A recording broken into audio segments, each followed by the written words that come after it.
First world war में Britain ने Ottoman umpire को हरा दिया था और उस इलाके पर कब्जा कर लिया जहां आज इजराइल, फिलिस्तीन और जॉर्डन है। उस वक्त मौजूद देशों की ऑर्गेनाइजेशन लीग ऑफ नेशंस ने ब्रिटेन से कहा कि वो इस इलाके का एडमिनिस्ट्रेशन तब तक देखे जब तक वहां एक मुल्क नहीं बन जाता जो अपना काम खुद देख सके, और इसे ही मैंडेट ऑफ पैलेस्टाइन या ब्रिटिश मैंडेट कहा गया। यह दिसंबर 1922 से 15 मई 1948 तक रहा। लेकिन इसके पहले फर्स्ट वर्ल्ड वॉर खत्म होते वक्त ब्रिटेन के foreign minister James Arthur Balfour ने 1918 में ब्रिटिश यहूदी कम्युनिटी के चीफ लॉर्ड रॉथस्चाइल्ड को एक चिट्ठी लिखी थी जिसमें पहली बार यहूदियों के लिए एक अलग मुल्क बनाने की बात कही गई थी। सेकेंड वर्ल्ड वॉर खत्म होने के बाद 15 मई 1947 को यूनाइटेड नेशन ने एक कमिटी बनाई जिससे यह कहा गया कि वो फिलिस्तीन की जमीन और यहूदियों के लिए एक अलग मुल्क के सवाल पर रिपोर्ट दे। दिलचस्प बात यह है कि इस कमिटी में भारत भी शामिल था। इस कमिटी ने 1 सितंबर 1947 को जो रिपोर्ट सौंपी उसमें यह कहा गया कि फिलिस्तीन की मौजूदा सरहद के अंदर अरब्स का एक अलग मुल्क बने, यहूदियों का एक अलग आजाद मुल्क बने और यरूशलेम शहर को यूनाइटेड नेशन के कंट्रोल में रखा जाए। इसके मुताबिक लगभग 15,000 स्क्वायर किलोमीटर में अरब्स का एक देश पैलेस्टाइन होगा जिसमें अरब मुस्लिम मेजॉरिटी में होंगे, लेकिन वहां रह रहे यहूदी माइनॉरिटीज भी वहां बराबरी के हकों के साथ बने रहेंगे और लगभग 11,000 किलोमीटर में यहूदियों का एक अलग आजाद मुल्क होगा जिसमें वहां रह रहे माइनॉरिटी अरब मुस्लिम्स भी बराबरी के हक के साथ बने रहेंगे। इसके अलावा जेरूसलम और बेथलहेम को यूनाइटेड नेशन के तहत रखा जाएगा। यूनाइटेड नेशंस जनरल असेंबली की इस रिपोर्ट को 29 नवंबर 1947 के दिन वोटिंग के लिए रखा गया। इसके फेवर में तकरीबन 33 मुल्कों ने वोट दिया और इसके खिलाफ 13 देशों ने वोट दिया, जबकि 10 देश वोटिंग के दौरान मौजूद ही नहीं रहे। अरब कम्युनिटी ने इस प्रपोजल को सिरे से खारिज कर दिया क्योंकि वो किसी भी सूरत में अपनी जमीन बंटने नहीं देना चाहते थे।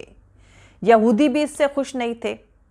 अरब मुसलमानों का मानना था कि यहूदियों को यहां बसाने की पॉलिसी ही सिरे से गलत है, क्योंकि उनका दावा था कि यह जमीन अरब्स की है और यहूदी इस जमीन पर अरबों की कीमत पर ही बसाए जाएंगे।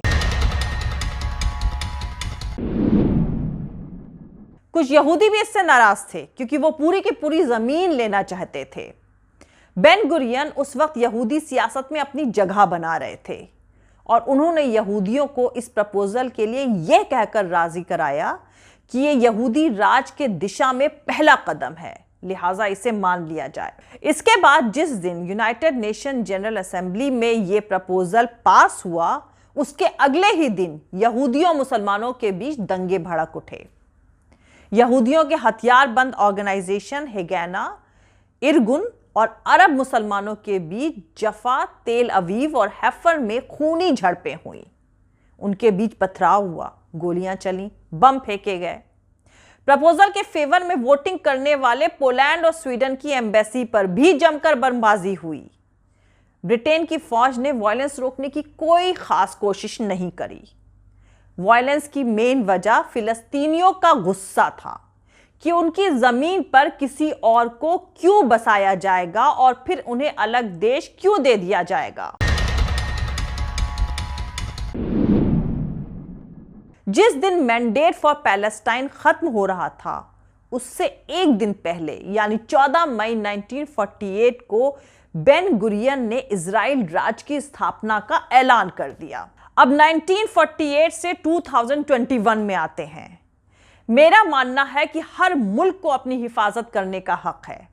मेरी इस बात से हर कोई सहमत होगा, पर आजकल ये सेंटेंस इजराइल को लेकर ही इस्तेमाल किया जा रहा है। लेकिन अगर हर मुल्क को अपनी हिफाजत करने का हक है तो जाहिर सी बात है कि जितना हक इजराइल को है उतना ही हक फिलिस्तीन को भी है। अगर इजराइल पर हमला हो तो उसे जरूर जवाब देना चाहिए, लेकिन अगर फिलिस्तीन पर हो तो? जी हां, फिलिस्तीन। क्या फिलिस्तीन भी कोई मुल्क है? तो दोस्तों, इसका सीधा सीधा जवाब है हां, फिलिस्तीन भी एक मुल्क है और फॉर्मल तौर पर 138 यानी 138 देशों ने उसको रिकॉग्निशन भी दे रखा है, जिसमें भारत भी शामिल है। भारत इजराइल को भी एक मुल्क मानता है, साथ ही फिलिस्तीन को भी।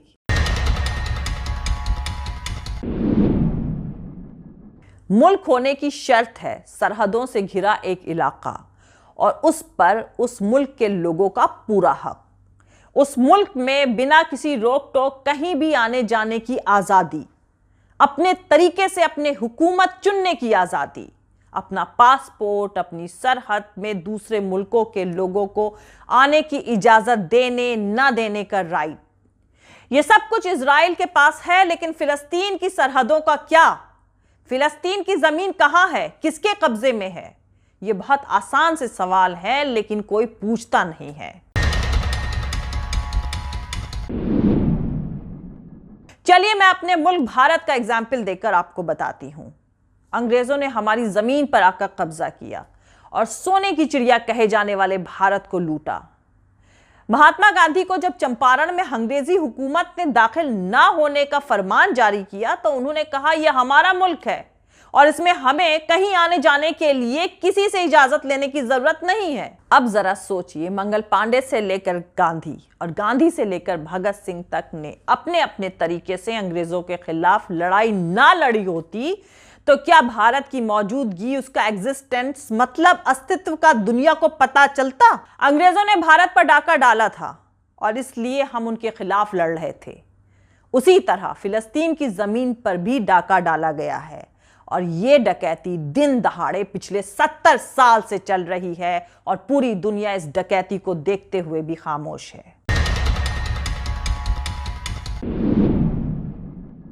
सोचिए, सदियों से जिस जमीन पर फिलिस्तीनी रहते चले आ रहे थे, जहां उनके पुरखों ने जैतून के दरख्त लगाए थे, एकाएक यहूदियों ने घुसकर उस पर कब्जा कर लिया।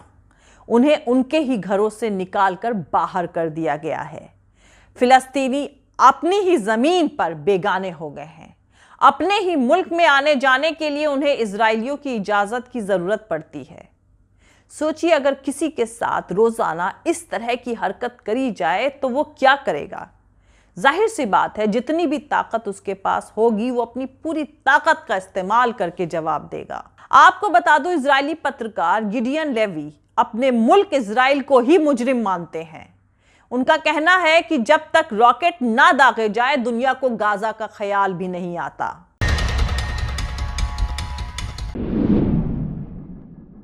फिलिस्तीन की जमीन छीन लेने की साजिश और उन पर किए जा रहे जुल्मों पर वो पिछले 30 सालों से लगातार लिख रहे हैं। लेवी का कहना है कि इस वक्त दुनिया का सबसे बड़ा पिंजड़ा या कैद खाना गाजा पट्टी है। यह दरअसल एक कंसंट्रेशन कैंप है।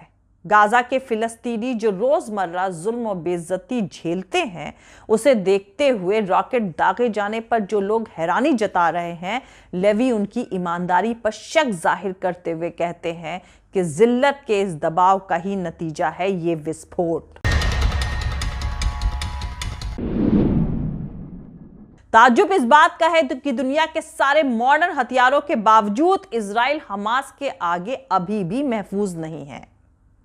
हमास के रॉकेट तकरीबन काफी पुराने जमाने के हैं, लेकिन उन्हीं के जरिए फिलिस्तीन अपनी मुखालिफत जाहिर कर रहा है। वैसे भारत में बहुत सारे लोग ऐसे हैं जो गाजा पर करे जा रहे इजरायली हमलों पर खुशी जता रहे हैं। वो अस्पतालों, अखबारों के दफ्तरों पर बमबारी को भी ठीक ठहरा रहे हैं।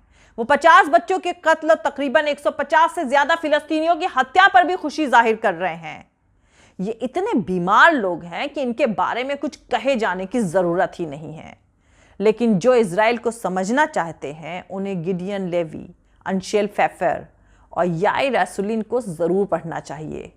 उन्हें हॉरेत्ज अखबार पढ़ना चाहिए जो इजराइल से ही निकलता है और उसके लेखक भी यहूदी हैं। ये आपको इजराइल की जालिमाना हरकत, वायलेंस और उसके नस्लवाद के बारे में खुलकर बताएंगे।